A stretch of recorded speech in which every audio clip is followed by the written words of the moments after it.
परम सतगुरुदयाल के चरणों में प्रणाम करते हुए सभी साधक भक्तजन, वैसे तो बोलने को कुछ शेष नहीं रह जाता।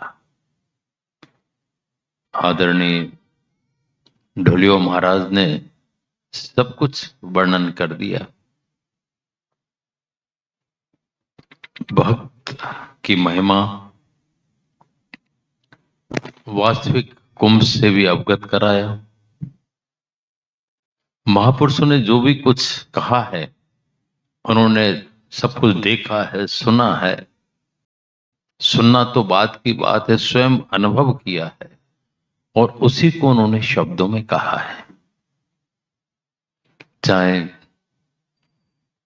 संत कबीर साहब हो जाए, चाहे संत गुरु नानक साहब, और भी जे संत तुकाराम जी, भक्त नरसिंह मेहता, भक्त रावा वश्री, और जिनका वर्णन आज ढोलियो महाराज ने किया, शबरी, भक्त शबरी। कितने भी हम भक्तों की महिमा देख लें, सुन लें,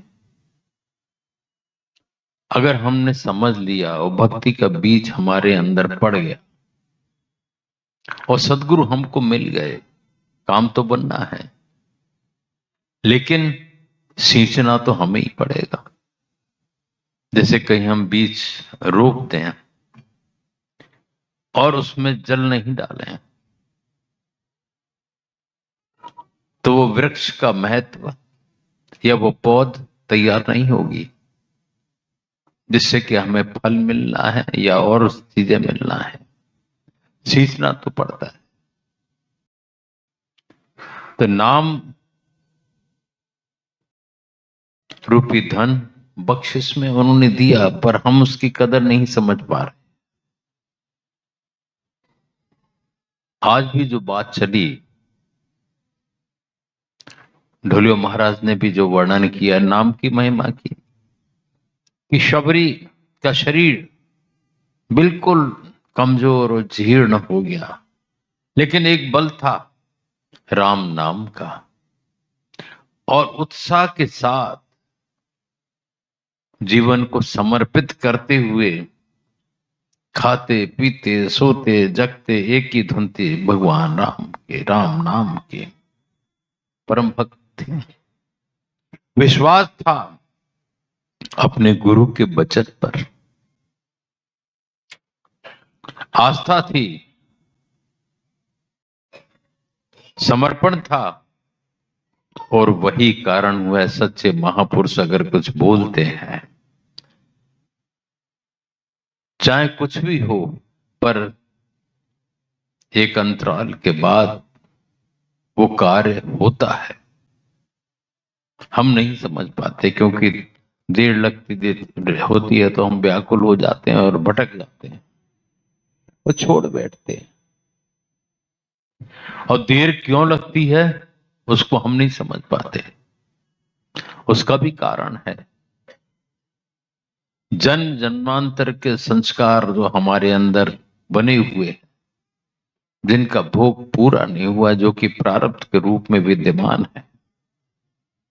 जब तक वो संस्कारों का क्षय नहीं होता, तब तक हमें आगे की रास्ता करना कठिन होता है। लेकिन जब हम सतगुरु की बात का, सतगुरु के शब्दों का महत्व समझते हैं और उनके द्वारा बख्शिश नाम के सहारे ध्यान में बैठते हैं, तो सने सने सरल सहज तरीके से वो संस्कार क्षय होते जाते हैं। और वो संस्कार क्षय होते हैं, जैसे अग्रवाल साहब ने आज दिन में भी लिया था, क्रियाओं के माध्यम से।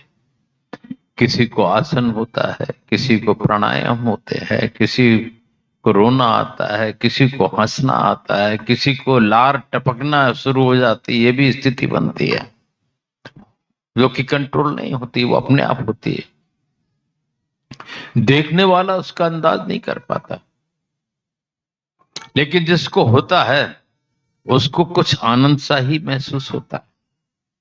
लेकिन उन क्रियाओं के माध्यम से हमारा प्रारब्ध शनै शनै कटता जाता है, हमारे वो संस्कार कटते जाते हैं।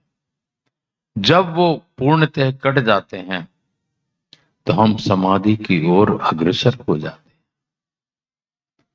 और जब हम समाधि की ओर अग्रसर होते हैं तो जैसे कि अग्रवाल साहब ने दिया तो उसमें भी आया, बचनों में भी आया, तो हमारी स्थिति वो होती है कि दीदारे दिल रुबा का दीवारे कह कहा है, जो उस तरफ को झांका फिर इस तरफ कहाँ है। दीवार कह कहा, चाइना में कोई दीवार है जो बहुत ऊंची है, अगर उस पर कोई पहुंच जाए उस तरफ को झांके चला ही जाता है, फिर कंट्रोल नहीं कर पाता। वही स्थिति बनती है जब साधक पूर्णतः लगता है विश्वास के साथ, श्रद्धा के साथ, तो उसकी दशा बदल जाती है। हमारी डामाडोल मन के वशीभूत होकर के, बुद्धि को आड़े ला करके हम उसको समझ ही नहीं पाते, और वो समझ से परे है। निश्चित है यह करनी का खेल है, ना ही बुद्ध विचार, बुद्ध छाड़ करनी करे तो पावे कसार। करनी से तात्पर्य है हमारे गुरुजन ने, सच्चे सदगुरु की बात है, सच्चे महात्मा महापुरुषों की बात है, जिनकी कृपा से हमें कुछ अनुभूति हुई है, अंतर की चाल शुरू हुई है, उनकी बात है कि उन्होंने अगर कुछ फरमा दिया और हम अटूट विश्वास के साथ उस पर लग गए तो निश्चित है एक ना एक दिन हमारा काम बन जाता है।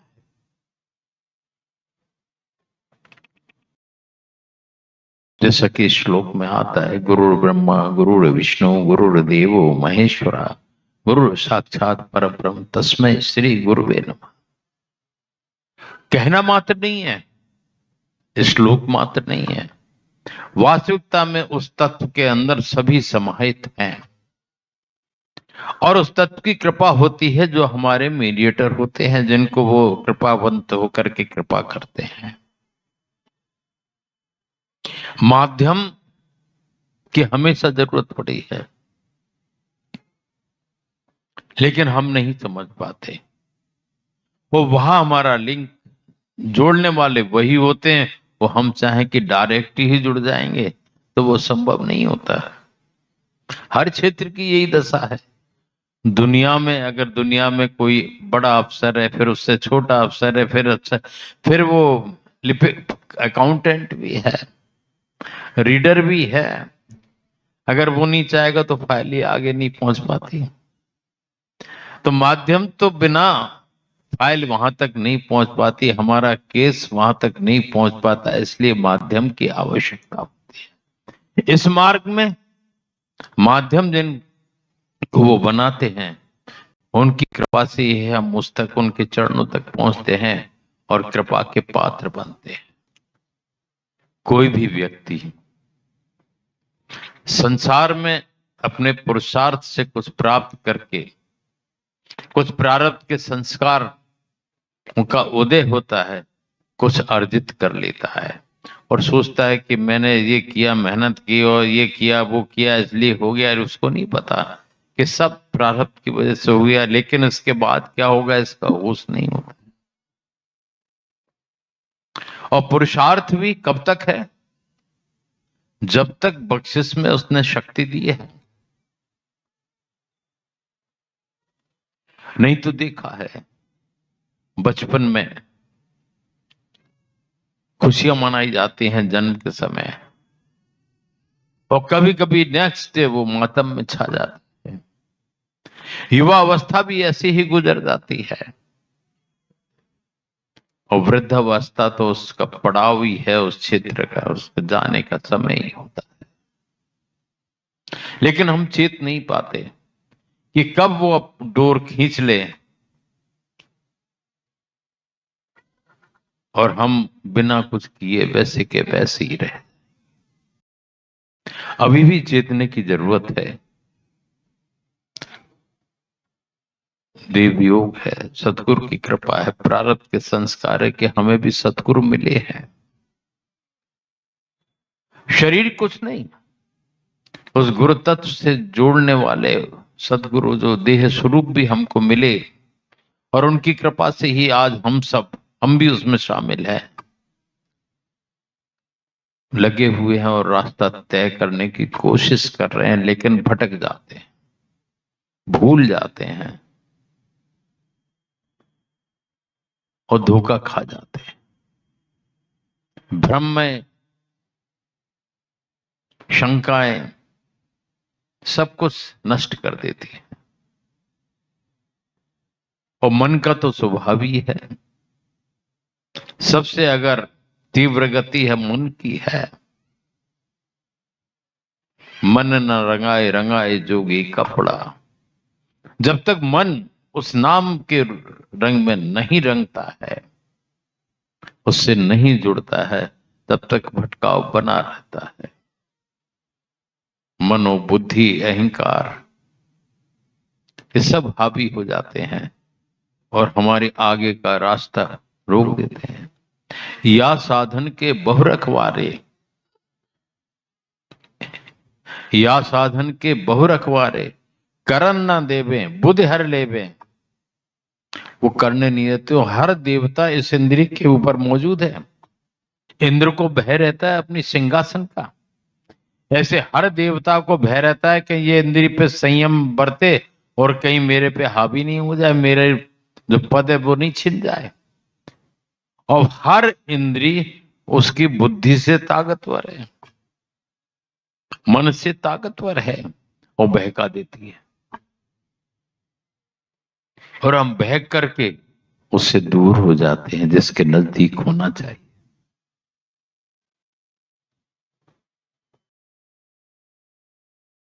तभी कहा है, या साधन के बहु रखवारे कर न देवे बुद्धि हर लेवे। इस साधन के आगे ये साधक बढ़ ना पाए, उसकी रक्षा में सारी इंद्रियों के ऊपर बैठे हुए देवता अपना कार्य शुरू कर देते हैं। लेकिन जब हमारे सतगुरु ने नाम रसायन रूपी रसायन हमको दे दिया, वो बूटी हमको दे दी, अगर हम विश्वास के साथ उस पर चलते हैं तो इंद्रियों की गति थम जाती है, हम उससे ऊपर निकल जाते हैं और एकाग्रता हमारे अंदर आती है और उसकी कृपा के हम पात्र बन जाते हैं, उसकी कृपा का अनुभव करते हैं। दुनिया में पैसा, ये सही है कि पैसे से ही सब कुछ होता है, चाहे कुछ खरीद लो, महल बना लो और भी राजपाट हो जाए, हवाई जहाज खरीदो, कई लोगों के पास वो भी सुविधाएं हैं। हम लोग तो बड़े खटारा गाड़ियों से भी चले हैं कि जरा 50 किलोमीटर जाते थे और फिर कुछ ना कुछ गड़बड़ हो जाती थी। ऐसी भी गाड़ियों से चले हैं और बहुत, और हंसी आती थी हम लोगों को। तो बड़ा विचित्र है कि परेशान हो रहे हैं लेकिन हंसी भी आ रही है, एक उसकी मौज है। और कई बार तो हुजूर मालिक साहब साथ में होते तो बीच में गाड़ी खराब होती थी तो हंसते ज्यादा थे हम लोग, खुश होते थे कि देखो ये लीला। ये नहीं कि ये तो बड़ा बुरी बात है, इतने ऐसे के घंटे खराब हो गए, ये कुछ नहीं था, वो भी समय था। और हम सोचते आज उसने इतनी सुविधाएं दे दी और हमारे लोग अब एक आध को एडजस्ट करने में भी घबराते हैं, कह रहे उससे फिर कैसे बैठेंगे, क्या होगा वो होगा। हम अग्रवाल साहब एम्बेसडर में 9 लोग बैठ के गए। एक तो अग्रवाल साहब के मजबूत थे थोड़े ही, तो इनकी गोदी में वो हरिओम शर्मा बैठे, ऐसे एडजस्ट होकर आगे। चार ड्राइव कौन कर रहा था? अग्रवाल साहब जरूर थे उस समय कि हम से कर रहे थे। अच्छा, तो जहूर होंगे उस समय, भोपाल तक गए थे हम लोग। ऐसे कई बार 8-9 जिप्सी में कई बार बैठे, लेकिन भजन करते थे, कहीं धुन करते थे, कहीं कुछ, और धुन में धुन समय निकल जाता था। किसी को अपने आराम या उसकी तकलीफ का ख्याल ही नहीं आता था, जो कि आज सबको आराम चाहिए। थैला टांगते थे हुजूर मालिक साहब के साथ, मंडी जाया करते थे। आज थैला टांग के कुछ लेने में भी शर्म आएगी लोगों को।